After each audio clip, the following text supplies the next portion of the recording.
और चलिए आपको सुनाते हैं उत्तर प्रदेश के मुखिया योगी आदित्यनाथ क्या कुछ कह रहे हैं। कांग्रेस और उनका इंडी गठबंधन इस महत्वपूर्ण अधिनियम को लेकर के कई प्रकार के प्रश्न खड़ा कर रहा है। आश्चर्य होता है कि देश के हित में, श्रमिकों के हित में, किसानों के हित में, गांव के विकास के हित के लिए उठाए गए जिस महत्वपूर्ण कदम का समर्थन होना चाहिए, जिसका स्वागत होना चाहिए और आदरणीय प्रधानमंत्री जी के प्रति, एनडीए के प्रति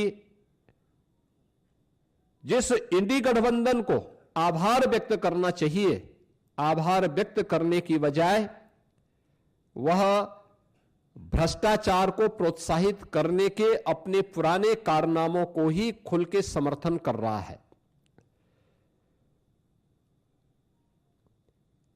बीपी जी रामजी एक्ट 2025, अगर हम इसकी उन विशेषताओं को देखेंगे, एक पारदर्शी प्रक्रिया, रोजगार सृजन की अधिक गारंटी और ग्रामीण क्षेत्र में अस्थायी परिसंपत्तियों के निर्माण के लिए यानी ग्रामीण इंफ्रास्ट्रक्चर में वृद्धि करने के लिए एक महत्वपूर्ण अधिनियम पारित हुआ है और यह विकसित भारत की आधारशिला बनेगी। विकसित भारत का लक्ष्य तभी साकार हो सकता है जब राज्य विकसित होंगे। राज्य विकसित तब होंगे जब हमारी आधारभूत इकाई गांव है, ये विकसित होंगे। ग्रामीण अर्थव्यवस्था को जब हम सशक्त बनाएंगे, किसान हमारा आत्मनिर्भर होगा, श्रमिक को सामाजिक सुरक्षा और उसको सम्मान सुनिश्चित होगा, तब विकसित भारत की संकल्पना आगे बढ़ेगी। और उसी विकसित भारत की संकल्पना को आगे बढ़ाने के लिए उठाया गया एक महत्वपूर्ण क्रांतिकारी कदम है। मैं इसका स्वागत करता हूं और आदरणीय प्रधानमंत्री जी के प्रति उत्तर प्रदेश वासियों की ओर से हृदय से आभार भी व्यक्त करता हूं।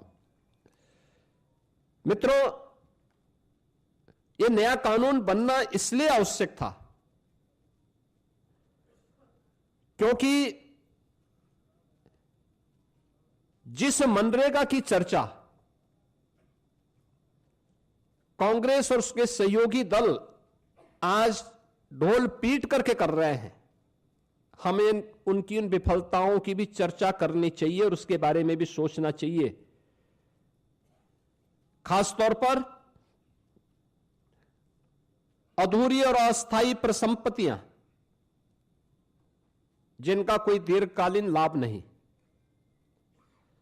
फर्जी जॉब कार्ड, फर्जी हाजिरी, भुगतान में कटौती जैसे व्यापक भ्रष्टाचार की शिकायतें हर एक जनपद से और हर ग्राम पंचायत से यह सुनने को मिलती थी।